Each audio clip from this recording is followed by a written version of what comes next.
नमस्कार दोस्तों, आप देख रहे हैं इधर उधर का ज्ञान। आज के इस वीडियो में हम लेकर आए एक नई कहानी जिसका शीर्षक है पति पत्नी और वो। पति अभी नहा ही रहा था कि तभी फोन पर मैसेज टोन बजी। पत्नी मोबाइल के पास ही खड़ी थी, उसका ध्यान फोन की तरफ गया। उसने सहज ही फोन उठाकर मैसेज पढ़ा, हाय गुड मॉर्निंग डियर। किसी बेबी का मैसेज था। पत्नी सोच में पड़ जाती है कि अब ये बेबी कौन है। तब तक पति भी नहाकर बाहर आ चुका है। पत्नी उसे किसी बेबी का मैसेज आया है बताती है। पति मुस्कुरा देता है, फोन उठाकर उस मैसेज का रिप्लाई करता है, hi baby how are you, और अपने काम में लग जाता। इस रिप्लाई को भी पढ़ती है। अब हर पल पत्नी के दिमाग में यही विचार आता रहता है कि बेबी कौन। शाम को पति घर आता है। पत्नी उससे पूछती है कि बेबी कौन है।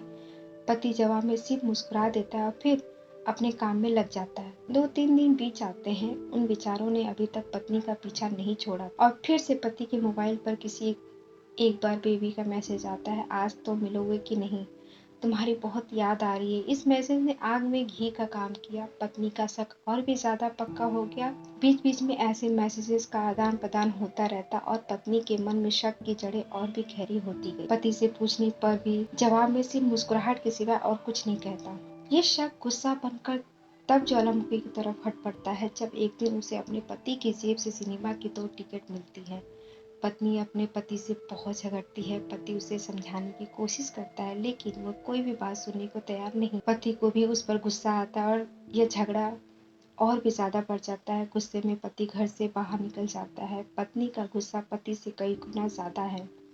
तुरंत वो अपना सारा सामान पैक करती है, एक चिट्ठी लिखती है कि मैं मायके जा रही हूँ हमेशा के लिए, और पति का घर छोड़कर चली जाती है। गुस्सा शांत होने पर जब पति घर आता है तो चिट्ठी पढ़कर उसके होश उड़ जाते। 10 दिन बीत जाते हैं और गांव के उस घर पर डोरबेल बजती है जहाँ पत्नी रहने चली गई। पत्नी दरवाजा खोलती है। दरवाजे पे 10 साल की एक छोटी बच्ची हाथों में चिट्ठी लिए खड़ी है और वो उसको देती है। बच्ची से वो चिट्ठी लेकर पत्नी चिट्ठी खोलकर पढ़ती है, डियर वाइफ, जिस बेबी की वजह से हम दोनों में इतने झगड़े हुए और तुम हमारा घर छोड़कर यहाँ चली आई हो, यह बच्ची जो अभी तुम्हारे सामने खड़ी है वह वही बेबी है। अनाथ आश्रम की एक प्यारी बच्ची इसी के साथ में बातें करता था, सिनेमा जाता था। पहली बार जब तुमने बेबी के बारे में पूछा तो मैंने जानबूझकर तुम्हें नहीं बताया। सोचा था थोड़ा मजाक करता हूँ, देखता हूँ तुम कैसे रिएक्ट करती हो, लेकिन मैंने ये कभी नहीं सोचा था कि तुम्हारा शक इतना बढ़ जाएगा कि तुम घर छोड़ दोगी। हाँ, सबसे जरूरी बात यह है, यह तो बेबी है, वह किसी और की नहीं बल्कि तुम्हारी ही बेटी है। रुको, अपने आप को संभालो और आगे की बातें ध्यान से पढ़ो। पति ये बोलता है, हमारे शादी के 2 साल पहले की ये बात है। तुम अपने कॉलेज के लास्ट ईयर में थी। तुम्हारे प्रोफेशन में नोट्स लेने के बहाने तुम्हें बुलाया था और तुम्हें चाय में नशीली दवा खिलाकर न करने वाला काम किया था। इसमें तुम्हारी कोई गलती नहीं थी कि लेकिन कुदरत ने अपना काम किया और तुम्हारे पेट में इस बेबी को डाल दिया।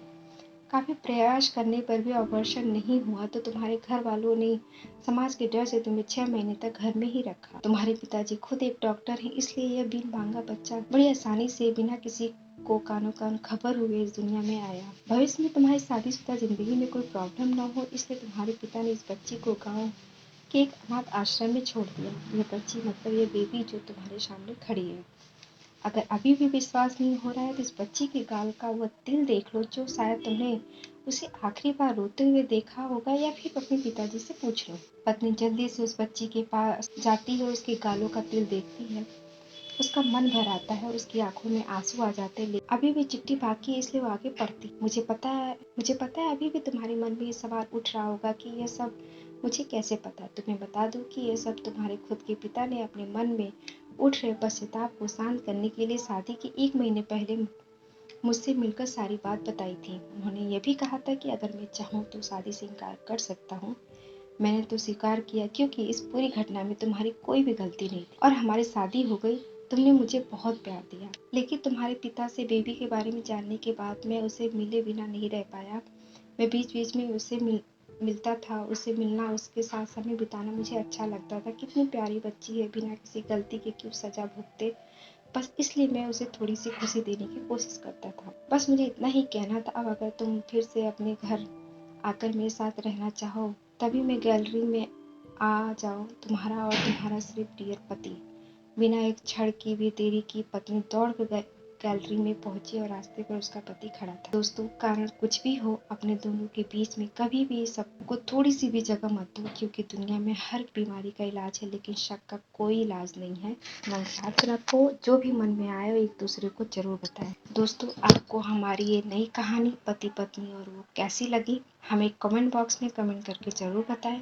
हमारे वीडियो को लाइक करें और ज़्यादा से ज़्यादा हमारे वीडियो को शेयर करें और हमारे चैनल को सब्सक्राइब करना तो बिल्कुल भी ना भूलें, जिससे हमारी नई वीडियो का नोटिफिकेशन आपको आसानी से मिल सके। धन्यवाद।